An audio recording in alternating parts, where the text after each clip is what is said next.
is the piranha effect. And I hate to say this because you are an attorney,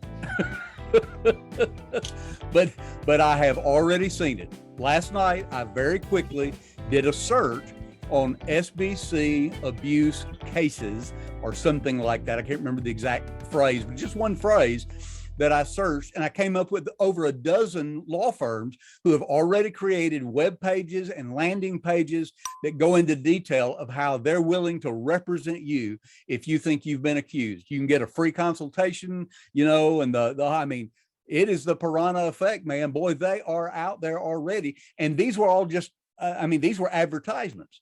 They're popping up on Facebook, they're popping up on Instagram, popping up on Twitter, and the convention hadn't even met yet. I mean, there hasn't been anything done, but there is a vulnerability already that is being shown from what is apparently there. And of course, I think the perception of, the Southern Baptist Church is like the Catholic Church. A lot of people don't understand that, but it's creating an environment and going to create an environment that on your side, what you just said, that litigation is going to be incredible. And which brings us back to where you started or veered to a minute ago about this compensation fund. I don't know much about how they're thinking about doing that, but I do know this. I've had multiple pastors who have already said, I've seen it online and I've had some say to me personally, our church is not going to continue to support the cooperative program if we find out that our cooperative program dollars are being ciphered off to help defend or pay abuse victims for some guy in some other church. Yeah. You know, I'm here in Tennessee, he's in New Mexico, I'm in New York, he's somewhere, you know, I mean, they're just not going to do it. And so I think there would be this kind of a quick spiral. It may be real quick, it may be slow, but it's going to be a kind of a death spiral where if they start moving in that direction, there are just going to be a lot of churches that are going to start saying, I'm just not going to do that. And either they'll redirect their funds directly to avoid that and just cut out the executive committee altogether, so their money's not ciphered off for that. Right. Well, and so I'll go back and defend my brother lawyers. Those folks serve a purpose. They're there. That's true. They're there to represent their clients and get the most they can get for their clients. And in some ways, I respect that. They have a role to serve. But understand, those lawyers have now been, the reason they're active is that there's a report that says, well, you all were kind of like the Catholic Church. Right. And you need to accept responsibility. And so let's, if the Southern Baptist Convention does want to accept responsibility for underfunded or undercapitalized churches for what goes on in its 47,000 churches, we could do that.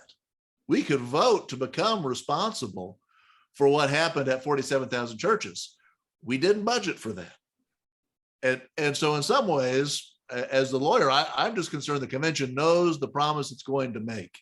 If it wants to be like the Catholic Church in that regard, and because of its caring heart, wants to accept financial responsibility for what has happened in local churches over 20 or 30 or 40 years, it can do that, but it's going to be a big number.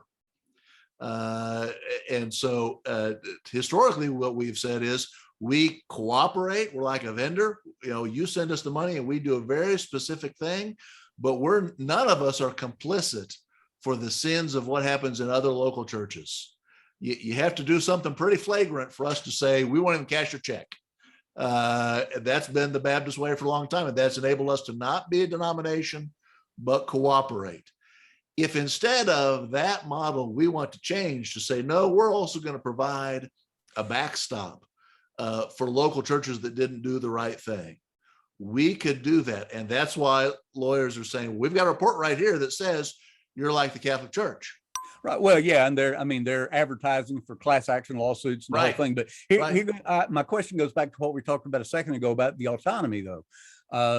We've always been autonomous. Every individual church, every organization, every association, state convention, all of our entities they're operating autonomous, which has created quite a few problems over the years because if our trustee system's not working effectively, Right. then those entities are not being managed effectively either, but they still are autonomous. And what you're saying, if the suggestion is followed through with saying, hey, yeah, we'll take responsibility. We feel bad about that. We have a tender heart for that. Then we literally are changing the polity that Southern Baptists have held to from the very, very beginning. Yeah. Yeah. You don't want to do it accidentally. You do want to understand what it is you are saying. And I am worried that some language in the report and some actions that get taken to the convention floor instead of working through the process. Now it looks like the convention directs these entities from the floor. Oh yeah, you will. You're going to do X, Y, and Z. We're going to tell you what to do. And so, bylaw 26G or whatever it was that requires a referral back to the entities, that didn't get followed in some cases last year. And so I am worried that we unintentionally do operate or do support the story that we're not autonomous.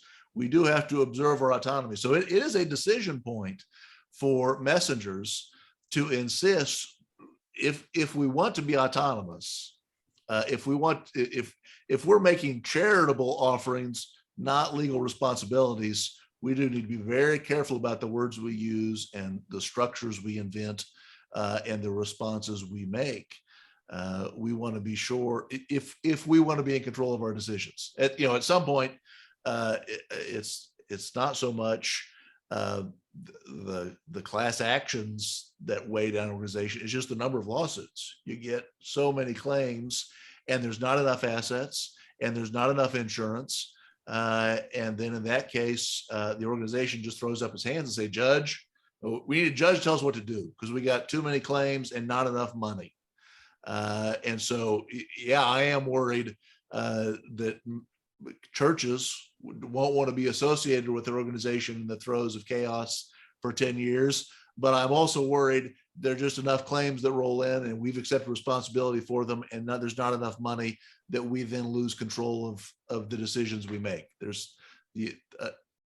only a judge at that point has the authority to kind of roll it all up in one ball of wax and say, here's what everybody gets. Here's what's fair for the Baptists to keep. Here's what's fair for the victims to take. And then Baptists lose control, at least for a season, of their important decisions. And that's why, frankly, I think it is good that everybody's decided this responsibility shouldn't be at the executive committee. I think the executive committee takes in the money and distributes it, and they've got a conflict with deciding what victims should get. That'll be hard for them to do the job of protecting the money and giving it away at the same time. So I think independence or at another entity is better than having it at the executive committee. But I do think we need to understand what is it we're being asked to fund, and what does that structure look like, and does it protect our autonomy? If it's necessary, I don't want to hide. Some folks will say, well, this is the mission. It doesn't matter what it takes, what it costs, and that's a fine decision for Baptists to make if they want to make it. But there are real costs to taking that approach. And I just want to make sure we can fulfill the promises we make.